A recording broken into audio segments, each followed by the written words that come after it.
Hello again, everybody. Today's second review is going to be of the movie Project Hail Mary, which I went to see Saturday night. I'm giving this a 7 out of 10.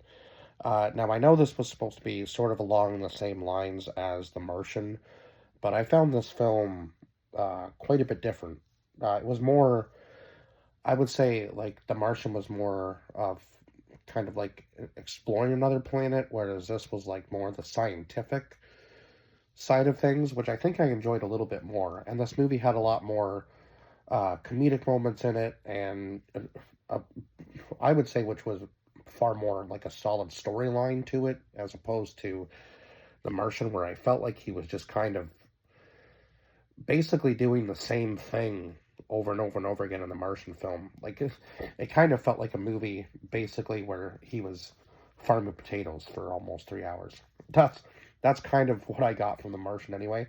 Maybe I'll have to go back and watch it again, but I don't know if I can sit through it again. I just found it so boring the first time around.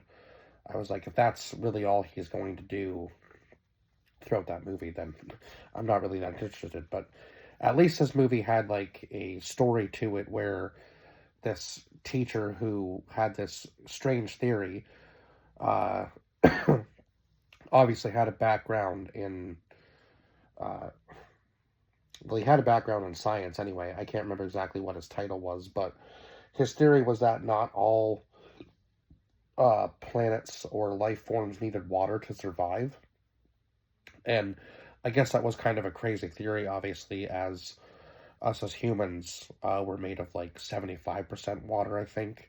And I don't know exactly what the world is made up of water.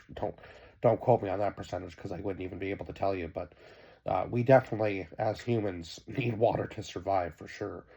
Um, and there's these creatures that seem to be eating the sun.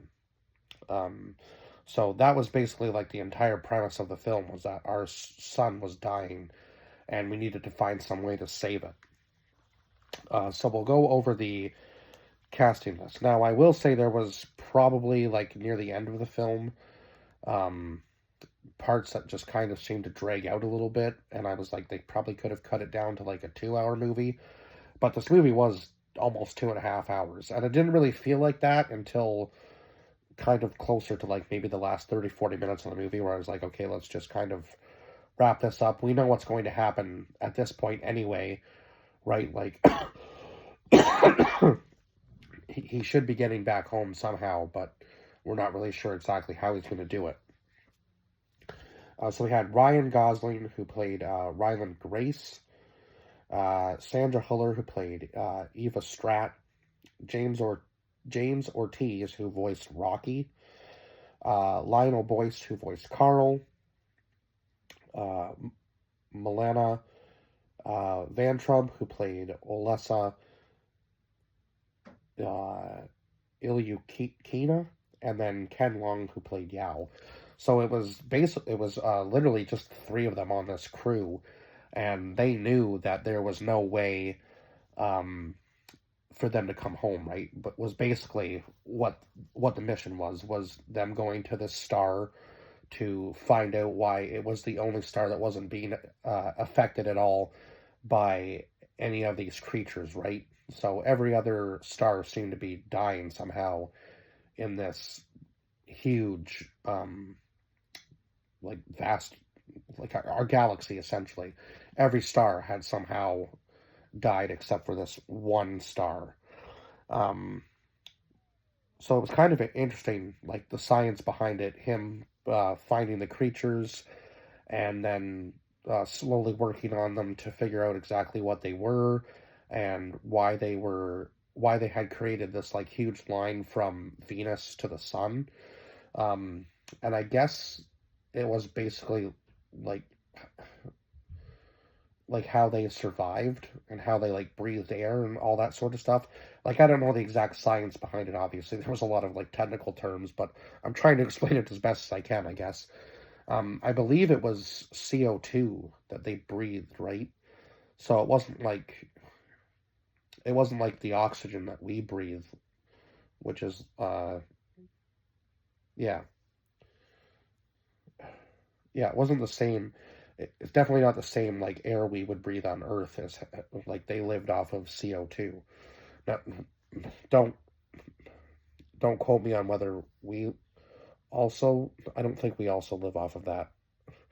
It's been a long time since I've been in a science class, so forgive me if I'm mistaking things. But yeah, I believe that was how they lived anyway. I'm trying to remember as best as I can from Saturday night. But anyhow, really, this movie was about him waking up in the coma, from his coma, and of course his crewmates are dead. He doesn't really know how long he's been alive. Now, I believe at some point in the movie he had said that the star they were going after was 11 light years away.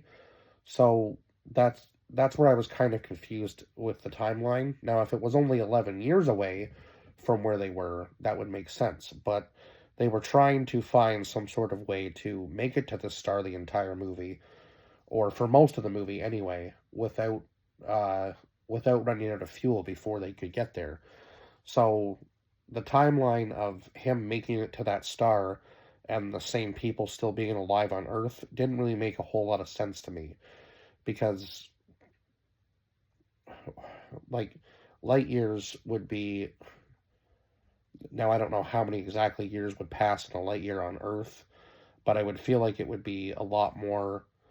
Like, he would age a lot slower than the people on Earth, right? So by the time he got the message back that he had found some sort of cure to stop the sun from dying, I would think that there would already be the risk of the sun potentially having already died or being very close to it. Because, yeah, 11 light years, if that was the actual mathematical, like if that was the actual equation that they came up with, was for how long it was going to take them to travel there, and then sending all the information back in the probes to Earth, like how long would that have actually taken? I feel like by the time the information got back to Earth, it might have already been too late. But it seemed like they were able to save everything. Now, obviously, Eva looked a lot older by the time the information got back to her, and it seemed like Ryland almost didn't age at all in the time that he was in space. So that's kind of what I'm saying. Like, I don't know exactly how many, uh, like what one light year would be on Earth in comparison, sort of thing. But he meets this little creature, and he names it Rocky. And Rocky is an Iridian from the planet Irid, and his star is also dying too, I guess. So obviously they're trying to find some sort of way to um, kill the stuff that's eating the stars, right? And they work together quite diligently.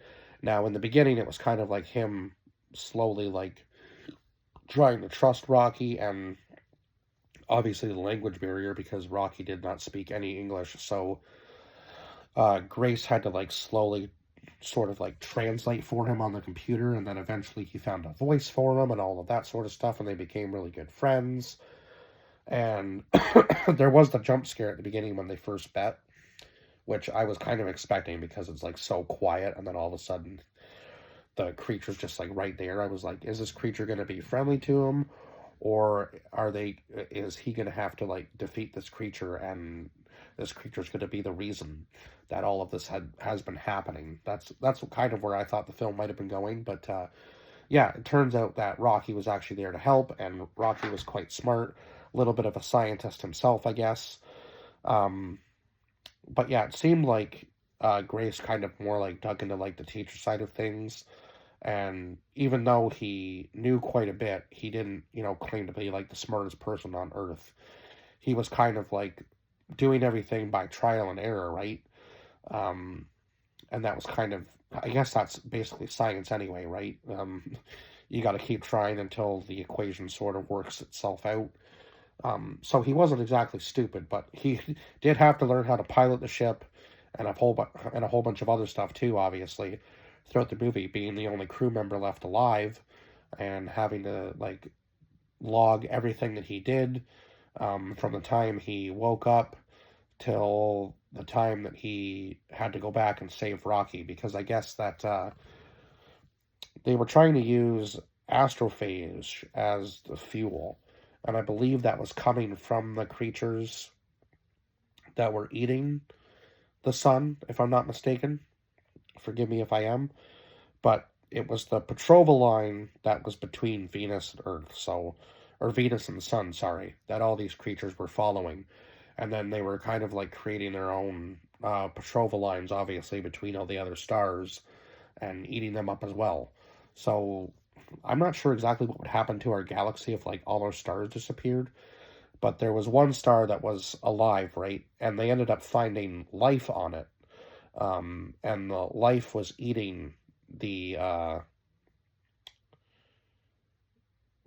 creatures that were destroying the sun. So he was able to send that back, and now Rocky had created these like pods or whatever for was it for the, I guess it was for the life that they had found on the star, right? Now I can't remember the exact name of the star, so forgive me for that. It was some like weird letter number combination. But anyway, they were able to find life on it, and Rocky almost dies because he has to come out of his own, like, I guess you could say almost like cocoon type thing that he creates everywhere he sort of goes. And that's what keeps him alive, obviously, because he doesn't breathe like the same sort of air even as Grace does. So he saves Grace because Grace almost goes down with the ship when they're trying to get life off of the one star that's still living, and they find out that there's life on that star. So that was kind of cool. It was either a star or a planet that they had discovered, right? No, it was the star, and they discovered that there was life on there. Now, I'm not sure if they actually had have landed on that star, whether they would have found some other form of life that maybe would have given them a little bit more information. But of course, they ended up going back to Rocky's home planet at the end of the film, and they had made like a dome for Grace to live in and give him time to like fix his ship so that he could still go back to Earth even after he had gone back to save Rocky, because that was the right thing to do. Now, this movie was definitely an emotional roller coaster. Like, it made you laugh. It was definitely sad at moments, obviously, because of, like, the bond that Rocky and Grace built so very quickly, just working on the project together to find some sort of way to save both their worlds, which I thought was so cool. But yeah, this wasn't like a bad movie by any means, but I don't think I would ever like, it wouldn't be one that I would like sit down and watch over and over and over again. Like, it would be one that I would like sit down and watch with somebody who hadn't seen it yet to kind of like gauge their reaction of the movie. That's kind of like what this movie is to me anyway, but it was much better than like, as far as space exploration movies go, I would say so far that Ad Astra was definitely my favorite, and this would probably be like second in line.